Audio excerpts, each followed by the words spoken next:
The kitchen was filled with the aroma of freshly brewed coffee when my wife dropped the bomb. She stood by the counter, her posture casual, almost rehearsed, as if she'd been practicing this moment in front of a mirror.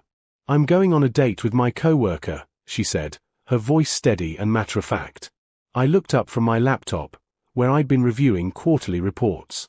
For a moment, time seemed to stretch. She was watching me, waiting for something, anger, tears, shouting perhaps.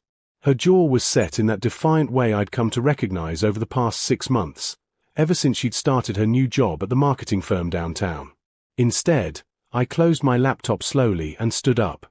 "Okay," I said, my voice equally calm. "Wait here for a moment."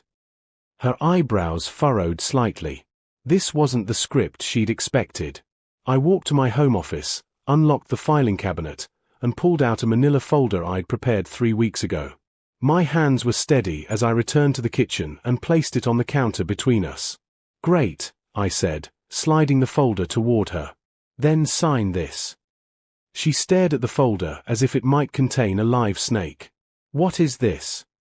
"A trial separation agreement," I replied, pouring myself a cup of coffee with remarkable composure, considering my heart was hammering against my ribs. "I had my lawyer draw it up. It outlines the terms of our separation, division of assets, and living arrangements while we figure out what we want to do long-term." Her face had gone pale. You had this prepared." "I'm not stupid," I said quietly. "You've been coming home late for months. You changed your phone password. You bought new clothes and started wearing perfume every day, even on weekends when you're supposedly running errands. And you've mentioned this particular coworker's name 17 times in the last month alone." "I wasn't," she started, but I held up my hand. "I'm not going to fight with you or beg you to stay. If you want to date someone else, that's your choice. But I'm not going to sit here and pretend we're happily married while you do it. So either we end this right now, or we separate properly and honestly. Your choice." She picked up the folder with trembling hands, flipping through the pages. I'd spent hours with my attorney, making sure everything was fair but firm. The house would be sold, assets divided equally. No alimony on either side, given we both worked and had similar incomes. Clean, simple, and dignified. "I didn't think you'd. I thought you'd at least try to fight for us," she whispered, and I heard something in her voice. Was it disappointment? Regret? "Fight for us?" I let out a bitter laugh. "You're telling me you're going on a date with another man. What exactly am I supposed to fight for? The privilege of being your backup plan?" She flinched. "It's not like that. Derek and we just connected. He understands me in ways that you—" "Derek," I interrupted. "His name is Derek." I took a sip of my coffee, letting the name settle in the air between us. "Does Derek know you're married?" The way her eyes widened told me everything I needed to know. "Does he?" I pressed. I told him I was separated," she admitted, her voice barely audible. "But you're not separated. You live here. You sleep in our bed. You wear your wedding ring every day." I gestured to the gold band still on her finger. "So you lied to him?" "I was going to tell him." "When?" "After the date. After you slept with him." I shook my head. "You know what? It doesn't matter. What matters is that you need to make a choice right now. Sign the agreement, or tear it up and recommit to this marriage. But you don't get to have both." She stood there, the folder clutched in her hands, tears beginning to stream down her face. This was the reaction she'd probably expected from me, the emotion, the pain. But I'd done my crying weeks ago, when I first confirmed my suspicions. "I need time to think," she finally said. "You have until tomorrow morning," I replied. "I'm staying at a hotel tonight. When I come back tomorrow, I expect either a signed agreement or a genuine conversation about saving our marriage. Your choice." I picked up my keys and walked toward the door, leaving her standing in our kitchen, the weight of her decisions finally crashing down on her shoulders. The hotel room was sterile and impersonal, which suited me perfectly. I sat on the edge of the bed, staring at my phone, fighting the urge to call her, to check if she was okay. Old habits died hard, even when your wife had just announced her intention to cheat on you, or perhaps already had. My phone buzzed. A text from her, "Please come home. We need to talk." I typed back, "Tomorrow. As we agreed." 3 dots appeared, disappeared, appeared again. Finally, "I'm not signing anything tonight. I need to understand what I really want." At least she was being honest now. I set my phone aside and tried to sleep, but my mind kept replaying the look on her face when I'd asked if Derek knew she was married. Guilt, panic, shame, all of it had flashed across her features in an instant. The next morning, I returned home to find her sitting at the kitchen table, exactly where I'd left her, though she'd clearly changed clothes and showered. The folder sat in front of her, unopened. "I didn't sign it," she said immediately. "I can see that. I called Derek last night. After you left." Her voice was hollow. "I told him the truth. That I'm married. That I live with my husband. That I lied to him. And..." She laughed, a broken sound that held no humor. "He hung up on me. Then he blocked my number. Blocked me on everything, email, social media, our work messaging system. I checked this morning." I poured myself coffee, my back to her. I wouldn't let her see the grim satisfaction on my face. "I'm sorry," I said, and part of me meant it. Despite everything, I'd loved this woman for 8 years. "No, you're not," she snapped, some of her fire returning. "You're glad. You're happy that I got rejected." I turned to face her. "I'm not happy about any of this. But I'm also not surprised. What did you expect? That he'd leave his own life behind for a woman who lied to him from the start?" She flinched. "His own life." "Derek Patterson," I said, watching her face carefully. "Senior account manager at your firm. Married for 6 years, 2 kids, ages 4 and 2. His wife's name is Rebecca. She's a pediatric nurse at Mercy Hospital." All color drained from her face. "How do you..." He told me he was divorced. Now it was my turn to be surprised. "He told you what?" "He said he was divorced. That he had custody of his kids on weekends. That his ex-wife was difficult and they barely spoke." Her hands were shaking.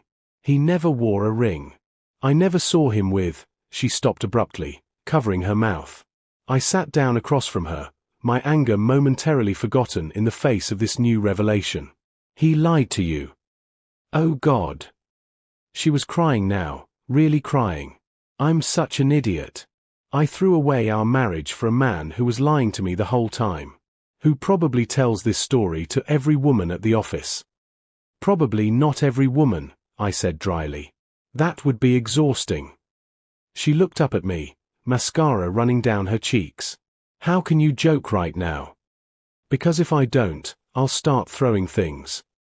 I ran a hand through my hair. "When did it start? The emotional affair, or whatever you want to call it." 3 months ago. At the company retreat. We were working on a presentation together, late at night, and he listened to me. Really listened. He made me feel seen. And I didn't. The words came out sharper than I intended. "You were always busy. Always working, always on your laptop, always..." She stopped herself. "I'm not blaming you. I know what I did was wrong. But I felt invisible, and he made me feel important." "So you thought the solution was to blow up our marriage?" I wasn't thinking clearly. He was charming, attentive, and I convinced myself that what we had was special. That maybe I'd married the wrong person. She wiped her eyes. "And now I realize I was just another conquest for him. Another fool." We sat in silence for a long moment. Part of me wanted to comfort her, but another part, the part that had been betrayed, stayed frozen in place. "Did you sleep with him?" I finally asked. "No," she said immediately. "I swear. Last night was supposed to be our first actual date. Before that, it was just coffee breaks, lunches, text messages. A lot of text messages." "Show me." "What?" "Your phone." Show me the messages. She hesitated, then unlocked her phone and handed it over. I scrolled through months of increasingly intimate conversations. Pet names. Inside jokes. Plans for their future together. My stomach churned as I read messages where she complained about me, painting me as some emotionally distant workaholic who didn't appreciate her. This is who you told him I was. I held up the phone, pointing to a particularly harsh message. My husband treats me like a roommate he occasionally has sex with. She couldn't meet my eyes. I was venting. I was angry. Angry about what? What did I do that was so terrible? My voice was rising now, the calm facade cracking. I work hard to provide for us. I do half the housework. I planned date nights that you kept cancelling. I asked you, repeatedly, if something was wrong, and you said everything was fine. I know, and I'm sorry. She was sobbing now. You didn't do anything wrong. I felt restless. I felt like we'd fallen into this routine and I was disappearing into it. And instead of talking to you about it, I found someone who made me feel exciting again. Someone who lied to you about being married. Yes. The word was barely a whisper. My phone rang, breaking the tension. Unknown number. I almost didn't answer, but something made me pick up. Hello. Is this the husband? A woman's voice, sharp and controlled. I'm sorry, who is this? This is Rebecca Patterson, Derek's wife. I think we need to talk. I stepped out onto the back porch, closing the door behind me. Through the window, I could see my wife's face, pale and stricken, probably knowing exactly who was calling. Mrs. Patterson, I said carefully. How did you get my number? From my husband's phone. He was stupid enough to leave it unlocked this morning. Her voice was sharp, but I could hear the tremor underneath. I found some interesting messages, including one from your wife last night, her confession. Very touching, really. I'm sorry you had to find out this way. She laughed bitterly. Are you? Because from what I've read, you knew about this for weeks and didn't bother to tell me. You just let them continue. The accusation stung because it was partly true. I suspected. I didn't have proof until yesterday. Well, congratulations on your detective work. Meanwhile, I've been home with 2 toddlers, one of whom has been sick, while my husband has been telling some woman at his office that is divorced and available. She paused, and I heard her take a shaky breath. Did she know? Did your wife know he was married? No. He told her he was divorced. She found out last night when I told her. So they're both liars then. Perfect. There was a muffled sound, like she'd covered the phone, then her voice came back clearer. I need to meet with you. Today. There are things you need to know about your wife and my husband. Things that go beyond a few inappropriate text messages. My stomach dropped. What do you mean? Not over the phone. Can you meet me at the Riverside Cafe in an hour? Come alone. I'll be there. I ended the call and stood for a moment, gathering my thoughts. Through the window, I saw my wife standing now, wringing her hands, watching me. When I came back inside, she immediately started talking. Was that his wife? What did she say? Is she going to? I'm meeting her in an hour. Her face went white. No, you can't. She'll lie about Derek, make him seem worse than he is. Worse than lying about being divorced. Worse than pursuing a married woman while he has a wife and 2 kids at home. I grabbed my keys. I'm going to hear what she has to say. Please, she grabbed my arm. Don't do this. It's over with Derek. We can work on us, go to counseling, fix this. I gently removed her hand. You should probably call your office and take a sick day. I have a feeling things are about to get complicated. The Riverside Cafe was a small place downtown, the kind with mismatched furniture and local art on the walls. I spotted Rebecca Patterson immediately. She looked exhausted, her dark hair pulled back in a messy bun, her eyes red-rimmed but fierce. Thank you for coming, she said as I sat down. She'd already ordered coffee for both of us. Mrs. Patterson. Rebecca. Please. She took a sip of her coffee, her hands wrapped around the mug like she was trying to warm herself. I know this is awkward. Trust me, I never thought I'd be sitting across from my husband's mistress's husband, but here we are. For what it's worth, I don't think it was physical. My wife says. It was. Rebecca cut me off. It absolutely was physical. They've been sleeping together for 2 months. The cafe seemed to tilt. She said they never. She lied. Or he lied to her about that too, I don't know. Rebecca pulled out her phone and slid it across the table. I found hotel receipts. 5 different times. Always a Thursday afternoon, which is when Derek said he had extended client meetings. I stared at the receipts, my vision blurring. Thursdays. The nights my wife came home exhausted, claiming she'd had a brutal day. The nights she went straight to shower before even greeting me properly. I'm sorry, Rebecca said quietly. I know this isn't easy to hear. Why are you telling me this? Why not just divorce him and move on? She leaned back, studying me. Because it's not just about our spouses. Derek has done this before. 3 times that I know of, probably more. Each time, he targets a woman at work, tells her he's divorced, promises her the world. And each time, when it falls apart, he comes crying back to me, swearing he'll change. And you take him back? Her jaw tightened. I have 2 small children and a mortgage. He makes 3 times what I make. And every time, he threatens that if I divorce him, he'll fight for full custody, drag it out in court until I'm bankrupt from legal fees. She looked away. I know how that sounds. Weak. Pathetic. It sounds like you're trapped. I was. But this time, I'm done. I've been documenting everything, every affair, every threat, every dollar he's spent on hotel rooms and gifts for his mistresses. I have a lawyer now, a good one, who's working pro bono because she specializes in cases like mine. I still don't understand what this has to do with me. Rebecca leaned forward. Because your wife isn't the only one from her office. There's another woman, Sarah, who works in their department. Derek was seeing her right before your wife. Sarah filed a harassment complaint with HR 3 weeks ago. My head was spinning. Does my wife know about this? I don't think so. HR kept it quiet. They're still investigating. But I spoke with Sarah yesterday, after I found the messages. She's willing to talk to you. Why would she do that? Because she feels guilty. She knew your wife was married. She tried to warn her that Derek was bad news. Your wife apparently told her to mind her own business. Rebecca pulled out a business card. This is Sarah's number. Call her.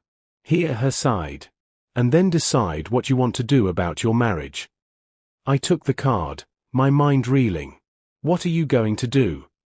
I'm filing for divorce tomorrow. I have enough evidence to ensure he won't get custody, and probably enough to get him fired for workplace harassment. I'm also going to make sure every woman in that office knows exactly who Derek Patterson really is. She stood up, gathering her things. I know you probably hate your wife right now. And maybe you should. But she's not the villain here, she's a victim too. Derek is a predator. He's good at finding women who are vulnerable, lonely, or looking for excitement. He knows exactly what to say. That doesn't excuse what she did. No, it doesn't. But it explains it. She put a hand on my shoulder briefly. I don't know if your marriage can survive this. Mine certainly can't. But if you decide to try, at least go in knowing the full truth. Call Sarah. She walked out, leaving me sitting alone with 2 cold cups of coffee and a business card that felt like it weighed 1,000 pounds. I sat in my car outside the cafe for 20 minutes before I finally dialed Sarah's number. She answered on the 2nd ring. This is Sarah. Hi, my name is, I'm the husband of the woman who works with you. Rebecca Patterson gave me your number. There was a long pause. I wondered if you'd call. Can we meet somewhere? This isn't really a phone conversation. We agreed to meet at a park near her apartment. When I arrived, she was sitting on a bench, a slim woman in her 30s with short blonde hair and worry lines etched around her eyes. "Thank you for agreeing to talk to me," I said, sitting down at a respectful distance. "I've felt sick about this for weeks," she said immediately. "I should have tried harder to warn her. I should have gone to HR sooner. I should have. Just tell me what happened. Please." She took a deep breath. "Derek started pursuing me about 6 months ago. I'd just gone through a bad breakup, and he was charming and attentive. He told me he was divorced, that his ex-wife was crazy, that he was looking for someone real. All the standard lines, I guess, though I didn't know they were standard at the time." "When did you find out he was married?" "About 2 months in. I saw him with his wedding ring on. He'd forgotten to take it off before coming to work. When I confronted him, he claimed he only wore it to keep other women from hitting on him. Can you believe I actually accepted that explanation?" She shook her head. I wanted to believe him. I wanted the fairy tale. "What changed?" "I got pregnant." She said it flatly, without emotion. I was terrified but also, stupidly, hopeful. I thought maybe this would be the thing that made it real, you know? I called him, told him, and he went cold. Told me to handle it and that if I caused problems, he'd deny everything and make sure I got fired. I felt sick. "Did you?" "I had a miscarriage 2 weeks later. Probably stress-related." She was crying now, silent tears streaming down her face. "And he was relieved. He actually told me he was relieved. That's when I knew what kind of person he really was. I'm so sorry." After that, I tried to warn your wife. I pulled her aside one day and told her Derek wasn't who he seemed. She got defensive, said I was just jealous, that what they had was different. She said. Sarah wiped her eyes. She said I was a bitter woman who couldn't stand to see others happy. The words hit me like a physical blow. That sounded exactly like something my wife would say when she felt cornered. "I filed the HR complaint 3 weeks ago," Sarah continued. "Not just for me, but because I couldn't stand watching him do it again. But HR moves slowly, and Derek's good at covering his tracks. He deletes messages, meets women outside the office, uses cash for everything. The only reason Rebecca found anything is because he got careless." "What happens now with the complaint?" "They're still investigating. They've interviewed several women in the office. Apparently, Derek's behavior has been an open secret for years, but no one wanted to come forward because he's friends with the senior partners." She looked at me directly. "Your wife is going to lose her job. Even if she wasn't complicit, she's too entangled in this now. When the investigation concludes, they'll likely fire everyone involved to protect themselves from liability." I hadn't even thought about that aspect. My wife's career, which she'd worked so hard to build, was about to implode. "Does she know about the investigation?" "I don't think so. Derek certainly didn't tell her. He's been pretending everything is fine, lining up his next target probably." Sarah stood up. "Look, I don't know you or your wife, and I don't know if your marriage can survive this. But she needs to know what she got involved with. She needs to understand that this wasn't some grand romance, it was just Derek doing what Derek does. Thank you for talking to me." "There's one more thing," she said, hesitating. "The hotel receipts Rebecca found? Check the dates against your calendar. I think you'll find that some of those Thursdays were significant." She walked away before I could ask what she meant. I drove home in a daze, my mind trying to process everything I'd learned. When I walked in, my wife was sitting on the couch, her phone in her lap, staring at nothing. "Where have you been?" she asked. "It's been 3 hours. I met with Rebecca Patterson. Then with Sarah Mitchell." Her face went ashen. "Sarah? What did that bitter?" "Don't," I cut her off. "Don't you dare call her bitter. Do you know what Derek did to her?" "I know she made up some story about being pregnant." "She didn't make it up. It was real, and she lost the baby, probably because of the stress of dealing with your boyfriend and his threats." I sat down across from her. And before you ask, yes, Derek was sleeping with her while he was sleeping with you. That's not true. Derek told me she was obsessed with him, that she invented. I pulled out my phone and showed her the hotel receipts Rebecca had texted me. 5 different hotels. Thursday afternoons. Want to know what's special about Thursdays? She stared at the receipts, her hands trembling. We always met on Thursdays, she whispered. He said it was the only day he could get away from his kids. Look at the dates. She scrolled through them, and I watched as understanding dawned. August 15th, our anniversary. September 12th, her mother's birthday, the day she told me she was working late on an important pitch. October 24th, the night before we were supposed to leave for a weekend trip she'd cancelled at the last minute. Oh God, she breathed. Oh God, oh God, oh God. He played you. He played all of you. This is what he does. This is who he is. She was sobbing now, great heaving sobs that shook her whole body. I'm so stupid. I'm so goddamn stupid. Yes, you are, I said, and the words came out harsher than I intended. But you're also a victim. He targeted you, lied to you, manipulated you. That doesn't excuse your choices, but it does provide context. I threw everything away for a man who doesn't even exist, she said between sobs. The Derek I thought I knew, the one who listened, who cared, who made me feel special, he was just a character. A role he played. Sarah filed an HR complaint. There's an investigation. Rebecca says you'll probably lose your job. Her head snapped up. What? No, I didn't do anything wrong. You had an affair with a coworker. Even if Derek gets the brunt of the punishment, you're caught in the blast radius. I stood up, suddenly exhausted. Your life is about to fall apart. Your job, your reputation, maybe your marriage. And you did this to yourself. Please, she grabbed my hand. Please don't leave me. I know I don't deserve your forgiveness, but please don't leave me alone to deal with this. I looked down at her, at this woman I'd loved for 8 years, and felt a complicated tangle of emotions, anger, pity, lingering affection, and deep, bone-weary exhaustion. I'm not leaving right now, I said slowly. But I need time. We need space. Real space, not just me sleeping at a hotel for a night. Okay, whatever you need. Tomorrow, you're calling HR and requesting to speak with them about the Derek situation. You're going to cooperate fully with their investigation. You're going to own what you did, even if it costs you your job. But. No buts. You don't get to slink away quietly while other women take the fall for Derek's behavior.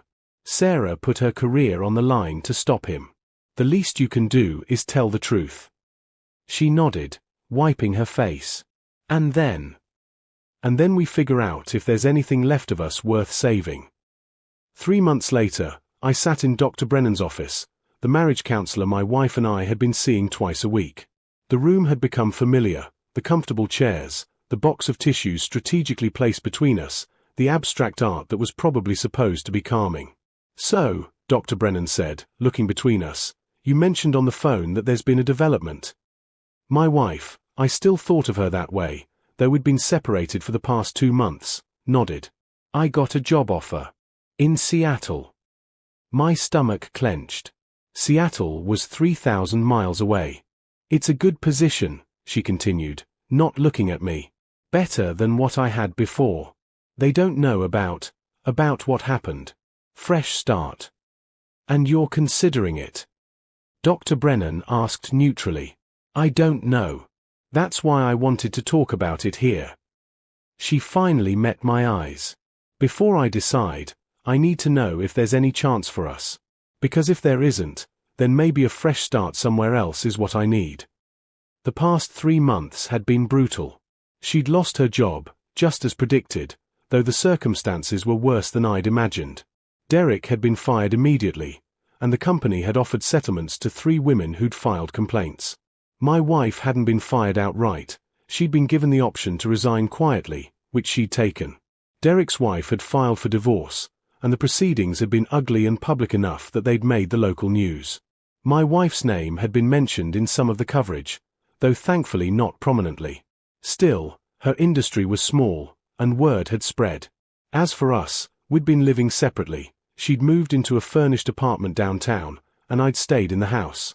We'd met for counseling, had awkward dinners where we tried to remember how to talk to each other, and sent careful, polite text messages about logistics. "I don't know if I can trust you again," I said finally. "Every time you're late, every time your phone buzzes, every time you mention a male colleague, even hypothetically, I feel sick. I hate that. I hate living in suspicion. I know. I hate that I made you feel that way." Her voice was steady now, stronger than it had been in months. The crisis had forced her to grow up in ways neither of us had anticipated. "But I also need you to understand that I'm not the same person who made those choices. What happened with Derek, losing my job, seeing my mother's disappointment, going through all of this, it changed me. People don't change that quickly. Maybe not. But they can start changing. They can recognize what they did wrong and work on it every single day." She leaned forward. "I've been seeing a therapist individually, 3 times a week. I've been reading about emotional affairs and why people have them. I've been trying to understand what was broken in me that made me vulnerable to someone like Derek." "And?" Dr. Brennan prompted. "What have you learned?" "That I was looking for external validation instead of working on my internal happiness. That I confused excitement with love. That I was so focused on what I felt I was missing that I couldn't see what I had." She turned to me. "You weren't perfect. Our marriage wasn't perfect. But you were faithful and kind, and you showed up every day. And I threw that away because I was bored." The word hung in the air between us. Bored. It was such a small, stupid reason to blow up a life. "I've also learned," she continued, "that I need to be okay on my own before I can be okay with someone else. Which is why, regardless of what you decide, I think I need to take the Seattle job." That surprised me. "I thought you wanted to work on us." "I do. But I also think I need to prove to myself, and to you, that I can rebuild my life independently. That I'm not just clinging to you because my life fell apart." She pulled out a folder from her bag. "I've thought about this a lot. If you want to try again, really try, then I'll take the Seattle job for 1 year. We'll do long-distance counseling, video calls, and I'll fly back once a month.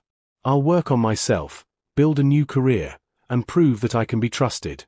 After a year, we can reassess. And if I don't want to try again..."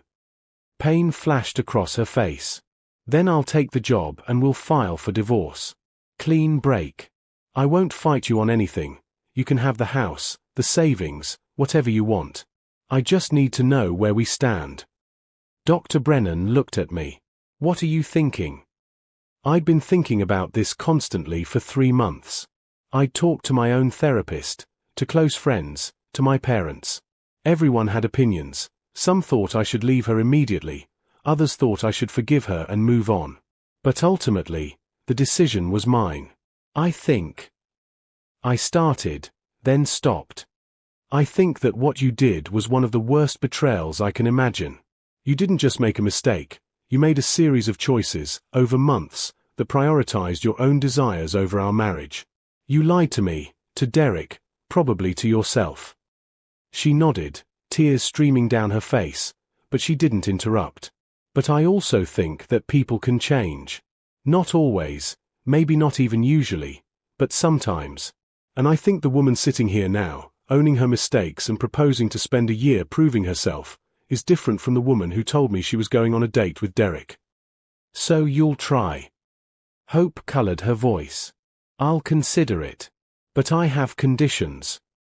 I pulled out my own folder. I'd been preparing too. "If we do this, we do it with complete transparency. You give me access to your phone, your email, your location. Not forever, but for the first year at least." I know that sounds controlling. "It doesn't," she interrupted. "It sounds fair. We continue counseling, both individually and together. We set clear boundaries about communication with colleagues. And we agree that if either of us decides it's not working, we walk away cleanly, no fighting, no drama. I agree to all of it. And, I added, you need to reach out to Sarah. Apologize for how you treated her. She didn't deserve your judgment when she was trying to help you. My wife flinched but nodded. I already did, actually. Last week. She didn't respond, which is her right, but I said what I needed to say. Dr. Brennan smiled slightly. That's progress. We spent the rest of the session hammering out details. The Seattle job would start in 6 weeks. We'd see each other once a month, alternating who traveled. We'd have video calls 3 times a week, scheduled in advance. We'd continue couples counseling remotely. It wasn't romantic. It wasn't the fairytale reconciliation some people might have hoped for. But it was real and honest, and built on a foundation of acknowledging the damage that had been done. As we left Dr. Brennan's office, walking out into the late afternoon sunshine, my wife turned to me. Thank you, she said quietly, for not giving up on me completely. I know I don't deserve it. You don't, I agreed. But maybe we both deserve a chance to see if we can build something better than what we had before. Something based on honesty instead of assumptions. She smiled, a small, sad smile that held hope and fear in equal measure. I won't let you down. Not again. See that you don't.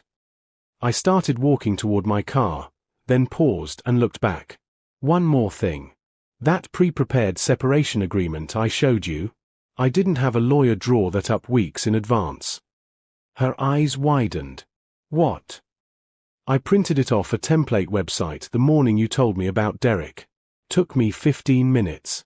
I was bluffing about having it ready. But you seemed so calm, so prepared. I was terrified and angry and heartbroken. But I knew that if I showed you that, if I gave you the dramatic reaction you were expecting, it would become about managing my emotions instead of confronting your choices. I unlocked my car. I needed you to face what you'd done without being able to hide behind my pain. She stared at me, something like admiration mixing with the sadness in her eyes. That was really smart. I have my moments. I got in my car, then rolled down the window. See you at dinner tomorrow? We still need to tell your parents about Seattle. Yeah. Tomorrow. I drove away, watching her in my rearview mirror as she stood in the parking lot, hugging herself against the cool breeze. The road ahead was uncertain. Maybe we'd make it, maybe we wouldn't. Maybe a year apart would help us heal, or maybe it would just confirm what we both feared, that some betrayals are too deep to overcome. But for the first time in 3 months, I felt something other than anger or grief. I felt cautiously hopeful. Not that everything would be perfect, but that maybe, with enough work and honesty, it could be good enough. As I turned onto the highway toward home, a home that might or might not remain mine in a year, I thought about Derek, about Rebecca, about Sarah, and all the collateral damage one person's selfishness had caused. But I also thought about second chances, about growth, and about the difference between the love you fall into and the love you choose to build, brick by careful brick. The future was unwritten. And for now, that was enough.